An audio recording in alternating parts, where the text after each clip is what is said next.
베드로 전서를 통해서 우리는 크게 두 가지를 배우고 있다라고 볼 수 있을 것 같습니다. 하나는 내가 누구인가 라는 부분이죠. 또 하나는 그러면 나는 어떻게 살아가야 되는가 라는 부분입니다. 이게 어쩌면 성경 전체에서 우리에게 끊임없이 가르쳐주는 말씀이죠. 자신에 대한 정체성, 그리고 그 정체성에 걸맞는 삶, 여러 가지로 우리가 또 세분화해서 나눌 수 있겠지만 크게는요, 바로 이 부분을 성경은 우리에게 계속적으로 가르쳐주고 있다는 겁니다. 베드로는 특별히 저와 여러분들이 이 땅에서 나그네다라고 말하고 있습니다.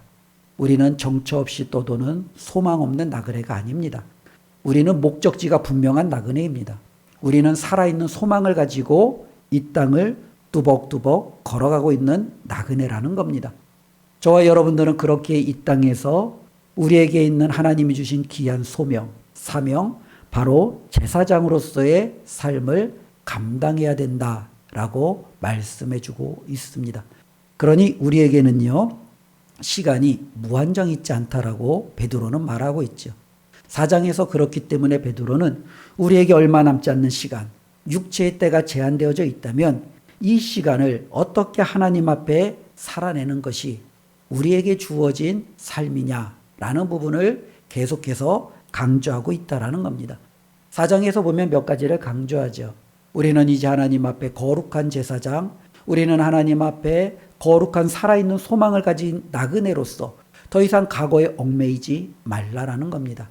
이제는 우리가 집중해야 되는데, 우리가 집중해야 될 것은 무엇입니까? 사랑으로 하나님께서 우리에게 허락하신 이 믿음의 공동체를 아름답게 세워가는 일에 집중할 것을 말씀해주고 있습니다. 그러니 저와 여러분들은요, 이제 우리의 남은 삶을 어떻게 살아가느냐, 시간을 아끼며 하나님이 나에게 맡겨주신 이 사명을 어떻게 내가 오늘도 하나님의 뜻에 맞게끔 최선을 다할까 고민하며 살아가야 되는 겁니다. 그런데 여기서부터 문제가 하나가 나타나기 시작합니다. 그 문제는 뭐냐면, 이제 내가 남은 시간 하나님을 위해서 살아야지. 이제 내 남은 시간 하나님의 공동체를 섬기며 살아가야지. 이제는 하나님의 뜻을 이루면서 살아가야지. 라고 결단을 했는데, 그러면 우리의 삶이 탄탄대로이고, 우리가 뜻하는 모든 것들이 형통하며, 우리의 계획대로 다 이루어지느냐? 라는 질문 앞에 그렇지 않다라는 거예요. 그렇지 않은 현실 속에서 우리는 좌절하게 되고 낭망하게 되고, 내가 하나님의 뜻대로 정말로 더욱더 열심히 살아내려고 하는데 왜 이렇게 끊임없이 아픔이 찾아오는 거야? 고난이 찾아오는 거야? 왜 이렇게 나의 삶에 힘든 일들이 더욱더 넘쳐나는 거야? 라는 부분이 우리 앞에 질문으로 또한 나타나게 됩니다. 12절 말씀에 보면은요, 사랑하는 자들아 너희를 연단하려고 오는 불시험을, 그렇죠? 베드로가 이 편지를, 서신을 썼을 때 이 서신은 보통 이제는 그때 당시 1세기 그리스도인들에게 주어졌던 서신, 편지였습니다.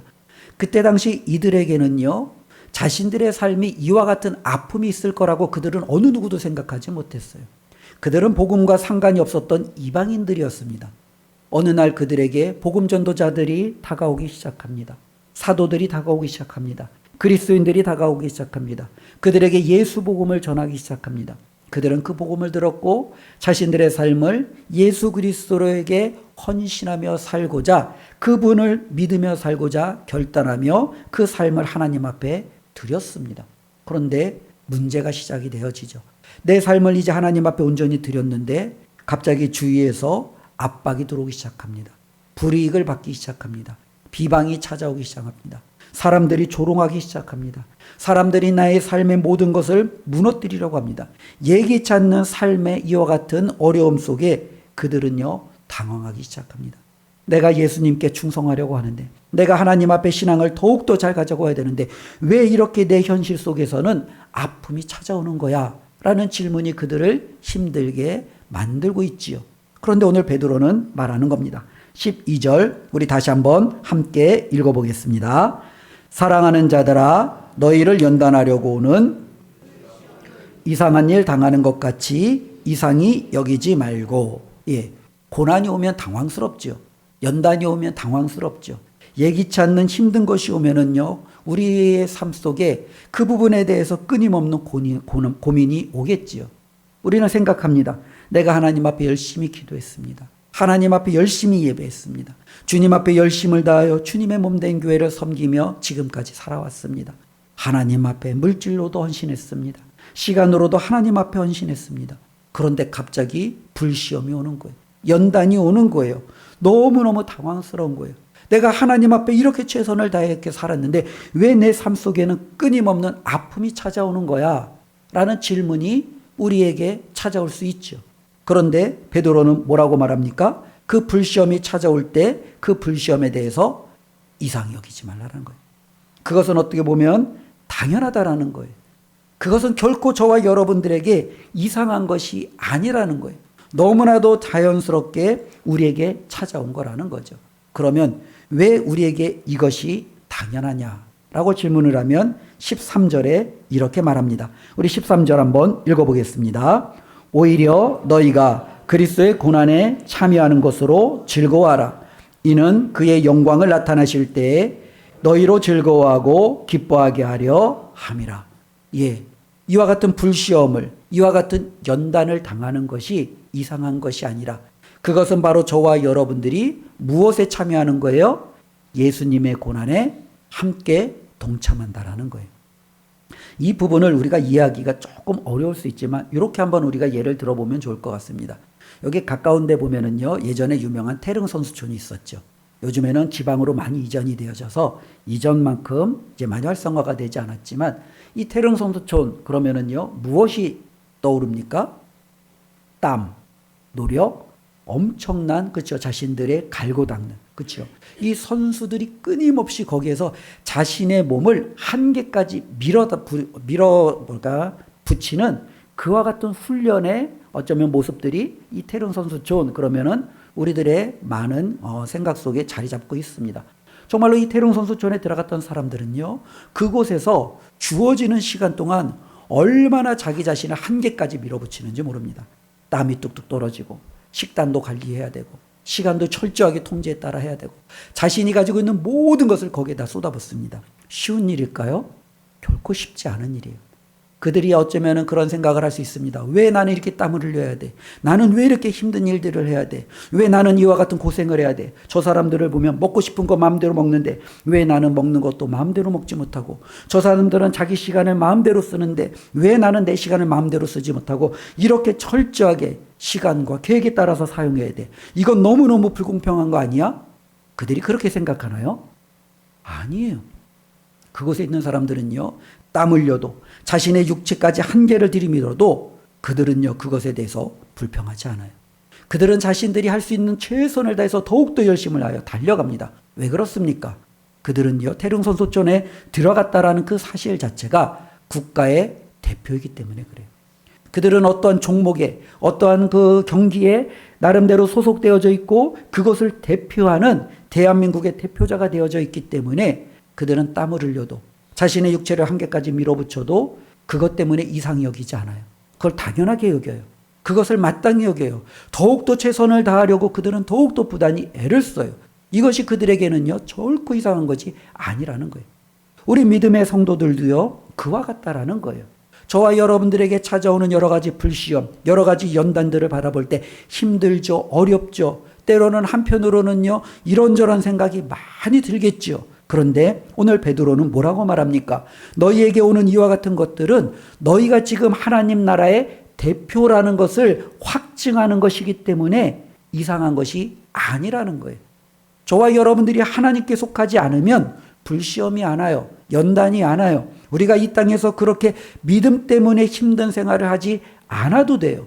그런데 우리가 땀 흘려야 되는 이유, 우리가 정말로 하나님 앞에 힘든 이런 모든 것들을 감내해야 되는 이유는 저와 여러분들이 하나님께 속했다라는 너무나도 확실한 증거이기 때문이다라는 거예요. 그러니 저와 여러분들이 이 땅에서 살아갈 때 우리의 남은 생에 하나님 앞으로부터 오는 불시험과 연단이 있다 할지라도 그것 때문에 좌절하거나 그것 때문에 우리가 어려워할 필요가 없다라는 거죠. 직장 생활을 하다 보면 잘못이 없어도 오해받는 경우가 있어요. 때로는 믿음 생활 열심히 잘하려고 하면 할수록 사람들에게 모함을 받고 사람들이 손가락질하는 경우들이 더욱더 많을 때가 있어요. 그럴 때 원망이 들죠. 내 감정이 흔들리죠. 과연 내가 이렇게 살아가는 것이 마땅한가? 때로는 의구심이 들 수도 있습니다. 그때 오늘 베드로는 말하는 겁니다. 바로 그게 내가 이 세상에 속하지 않았다라는 증거야. 바로 그것이 내가 하나님 앞에 왕과 같은 제사장이라는 증명이야. 그러니 너를 공격하는 무수한 그런 위험 앞에서 위축될 필요가 없다라는 거예요. 그것이 틀렸다라고 생각할 필요가 없다라는 거예요. 그것은 결코 이상한 일이 아니라는 거예요. 당연하다라는 거예요. 믿음을 지키면. 우리가 이때 이 세상에서 연단과 불시험을 당하는 것이 결코 이상하지 않다라는 것을 기억하며 내가 제대로 살아가고 있구나. 믿음 생활 제대로 하고 있구나. 라는 이것을 확실히 가지라고 베드로가 우리에게 권면해 주고 있습니다. 이 하나님의 말씀을 기억하며 저와 여러분들이 찾아오는 불시험과 연단 속에서 좌절하지 아니하고 이상히 여기지 아니하고 담대히 받아들이며 당당하게 나아가시기를 주님의 이름으로 축원을 드립니다.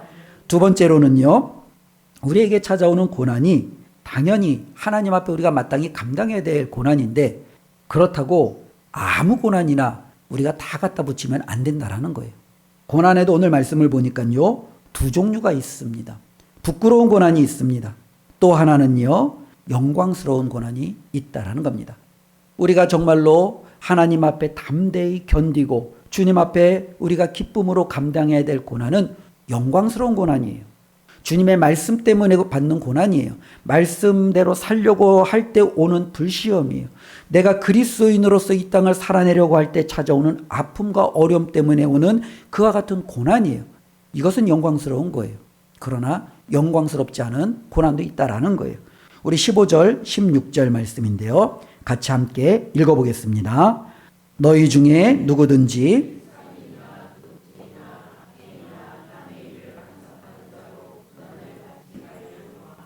만일 그리스도인으로 고난을 받으면 부끄러워 말고 도리어 그 이름으로 하나님께 영광을 돌리라. 두 가지 고난이 나열되어져 있죠. 15절에 보면 부끄러운 고난이 있습니다. 언제 우리가 고난을 받습니까? 살인, 도둑질, 악행, 남의 일에 간섭하면서 오는 고난이 있어요. 어쩌면 내가 남의 일에 간섭하고 내가 누군가에게 해를 끼치고 나쁜 일을 하고 악행을 하고 그것에 사람의 것을 훔치고 사기를 치고 그러면서 찾아오는 고난이 있어요. 근데 이 고난이 내가 주를 위해서 받는 고난이라고 착각하는 이 어리석음을 우리는 버려야 돼요. 그건 우리의 죄 때문에 찾아오는 고난이에요. 이건 부끄러운 고난이에요. 이러한 고난은 우리가 받으면 안 돼요. 내 혈기를 누르지 못해서, 내 고집을 꺾지 못해서, 내 오지랖을 다른 사람들에게 참견하는 일에 내가 정말로 그것을 통제하지 못해서 찾아오는 고난은요, 결코 우리가 그리스도인으로서 받아야 되는 그러한 고난은 아니라는 거예요. 이거는 부끄러운 고난이라는 거예요. 그러면 우리가 정말로 받아야 될 고난은 어떠한 고난이냐? 그리스도인으로 받는 고난이에요. 16절에 만일 그리스도인으로 고난을 받으면 예수님 때문에 받는 고난이에요. 예수님의 말씀대로 살아가려고 하다 보니 오는 고난이에요. 회사에서는 때로는 불의를 눈 감아줘야 되는데 예수님의 말씀을 보면 불의에 눈 감을 수 없어. 정말로 입 바른 소리를 한 번 했다고 오는 고난이에요. 세상의 많은 흐름 속에 정말로 내 몸을 어느 정도 타협하고 그들과 함께 갈 수 있음에도 불구하고 하나님이 그것을 요구하지 아니하시기에 그것을 끊어냄으로 찾아오는 고난이 있을 수 있다라는 거예요. 이와 같은 것이 바로 영광스러운 고난이 될 수 있다라는 겁니다. 우리의 남은 시간, 저와 여러분들이 죄를 짓고 이 죄의 대가를 치르고 이것을 수습하는데 우리의 시간을 소모해서는 안 된다라는 거죠. 하나님의 말씀대로 살아내려고 주님의 뜻을 이루려고 정말로 하나님과 함께 동행하려다 보니 나도 모르게 찾아오는 이와 같은 고난이 있다면 이 고난은요, 우리가 넉넉히 감당할 수 있는 영광스러운 고난이 될 수 있다라는 겁니다. 그것 자체가 바로 하나님께 영광이 되고 그것 자체가 저와 여러분들이 하나님 앞에 잘 살아가고 있다라는 놀라운 삶의 확증이 된다라는 것을 오늘 말씀은 우리에게 증거해 주고 있습니다. 저와 여러분들 우리가 살아가면서 힘든 일들이 많이 있잖아요. 때로는 고난, 때로는 우리가 이것은 시험이다라고 생각하는 것들이 많이 있잖아요. 그러나 분별하셔야 됩니다. 내게 오는 지금 어려움들, 힘든 일들이 내 욕심 때문에, 내 고집 때문에, 내 성격 때문에, 내가 판단한 잘못 때문에, 내 이기적인 욕구 때문에 오는 시험이라면 이것은 부끄러운 거예요. 그러나 내 까다로운 성격이 아니라, 내 고집이 아니라 어떻게든지 이것을 꺾고 하나님의 말씀대로, 하나님의 뜻대로 손해보려고, 하나님의 말씀대로 살아내려고 애쓰다가 오는 고난이라면 저와 여러분들은 지금 하나님의 그 고난에 동참하고 있고 우리 하나님 앞에 영광스러운 삶으로 나아가고 있다는 사실입니다. 베드로는 저와 여러분들이 이와 같은 삶을 살아내라고 권면하고 있는 거예요.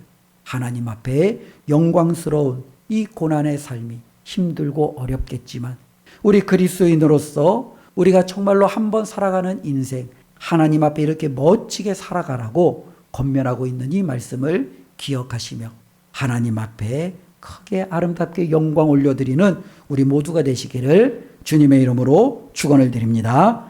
또 한편으로는요, 그럼 이제 우리가 하나님 앞에 이런 모든 것들을 살아가다 보면 힘들잖아요. 어렵잖아요. 포기하고 싶잖아요. 우리가 때로는 그런 인생이 무슨 낙이 있느냐, 무슨 우리가 바라볼 기대할 것이 있느냐 그러고 싶잖아요. 그런데 베드로는요, 그 부분에 대해서도 분명히 말해주고 있습니다. 우리 19절 말씀입니다. 함께 읽겠습니다. 그러므로 하나님의 뜻대로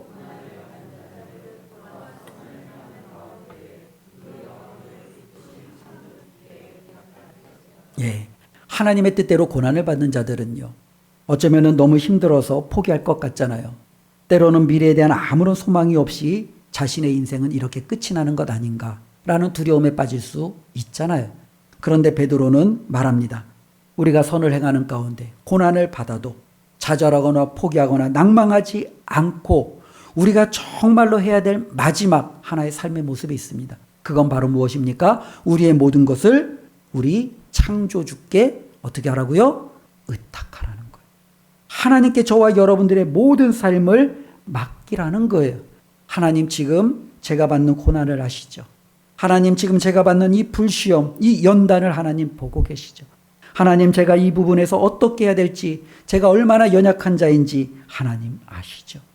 정말로 이 모든 것을 하나님 앞에 맡깁니다. 라는 것이 우리 그리스도인으로서 우리가 이 땅을 살아가는 어쩌면 가장 마지막 결정적인 부분이 아닐까 생각해 봅니다. 사람들은요, 시험이 오면, 어려움이 오면 발버둥 쳐요. 정말로 몸부림쳐요. 어떻게 해서든지 헤쳐나가려고 바둥댑니다. 어떻게든지 극복하려고 상황을 뒤집어 보려고 그들은 최선을 다해서 행합니다. 사람도 찾고 여기저기도 두드려보고 자신의 힘으로 그 상황을 이겨내 보려기도 하고. 그런데요, 우리 그리스도인은요, 자신의 힘으로, 사람의 힘으로, 자신 주위에 있는 환경으로 이 모든 것들을 극복하는 게 아니라는 거예요. 억울하죠. 답답하죠. 힘들죠. 내가 이렇게 정말로 하나님의 말씀대로 믿음대로 살아가는데 사람들이 알아주지 못하는 것에 대해서 내가 정말로 이전의 삶보다 너무나도 열악한 나의 이 환경에 대해서 답답하죠. 그럴 때 하나님은 말씀합니다. 너의 모든 것을 하나님 앞에 통째로 맡기라는 거예요. 너의 남은 인생 나에게 맡겨라. 너의 건강 나에게 맡겨라. 너에게 있는 자녀 나에게 맡겨라. 너에게 있는 모든 미래에 대한 것들 다 나에게 맡기라는 거예요. 우리 창조주께 맡길 때 우리 하나님께서 저와 여러분들의 삶을 외면하지 않을 것을 분명히 약속하고 있다라는 겁니다. 세상은요, 저와 여러분들에게 불시험을 행합니다. 연단을 줍니다. 우리의 육체를 그들은요, 힘들게 하고 괴롭게 하고 때로는 우리 육체의 생명을 거두어 가기도 합니다. 그런데 우리 예수님이 말씀하신 것처럼 그들이 하는 것은요, 육체에 한정됐다라는 거예요. 우리의 육체에게 고통을 주고 생명을 뺏어갈 수 있지만 그들은 거기까지가 한계예요.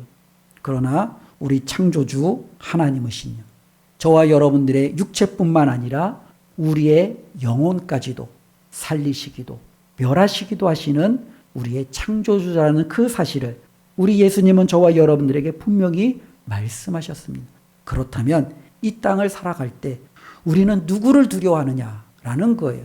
이 땅에서 얼마 남지 않은 나의 삶에 해를 가할 수 있는 세상을 두려워할 것인지, 아니면 나의 육체와 나의 영혼까지도 책임져 주시고 살리시기도 하고 죽이실 수도 있는 그 하나님을 두려워해야 하는지 분명히 우리에게 말씀해 주고 있다는 겁니다.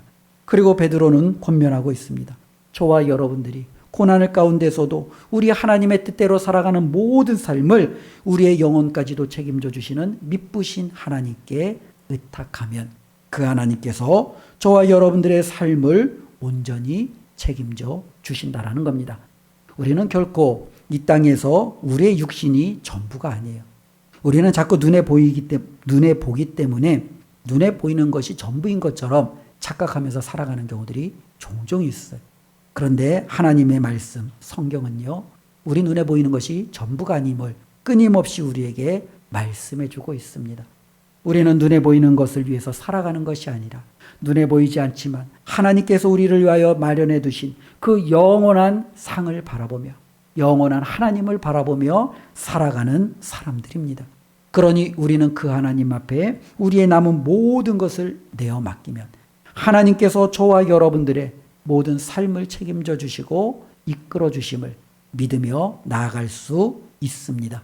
우리가 이것을 기억하며 다시 한번 우리가 이 4장을 마무리하면서 우리의 남은 시간 하나님 앞에 어떻게 살아가는 것이 우리 하나님 앞에 가장 귀중할까라고 고민하며 결단하며 또 하나님 앞에 아름답게 드렸으면 좋겠습니다. 베드로는요, 저와 여러분들에게 이렇게 권면했습니다. 다가오는 고난을 이상히 여기지 말라라는 겁니다. 우리 주님께서 저와 여러분들 앞에 고난의 삶을, 십자가의 삶을 사셨고 우리 주님은 저와 여러분들에게 말씀하셨습니다. 나를 따라오려거든 자기를 부인하고 자기 십자가를 지고 따르라고 말씀했습니다.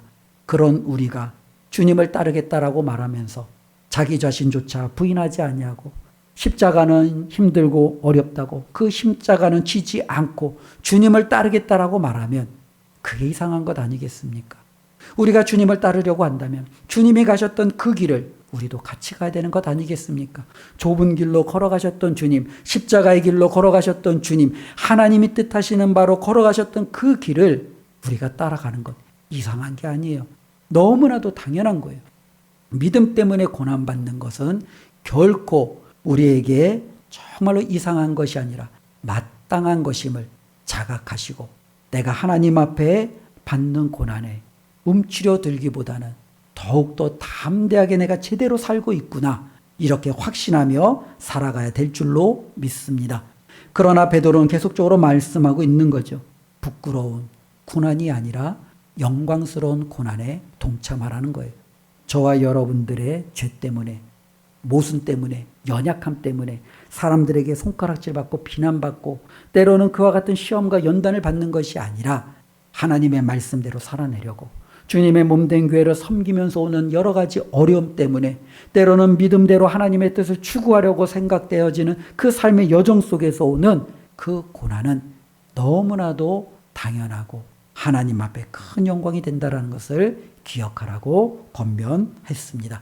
그리고 나서 저와 여러분들은요, 모든 것을 다 하나님 앞에 이제 맡기는 거예요. 우리 주님께서 그러셨잖아요. 우리 주님이 이 땅에 오셔서 30년, 때로는 공생의 3년, 그래서 이제 33년을 사셨다라고 우리가 알고 있지만 그 주님께서 이 힘든 모든 여정을 굉장히 그 주님께서는요, 열심을 달려오셨어요. 어떤 날은 너무 배고프셨고 어떤 날은 머리만 대면 잠이 들 만큼 피곤하셨고 어떤 날은 마음이 찢어질도록 괴로워 기도해도 이 기도가 하나님 앞에 정말로 눈물로 피눈물로 올려지는 기도가 되었어요.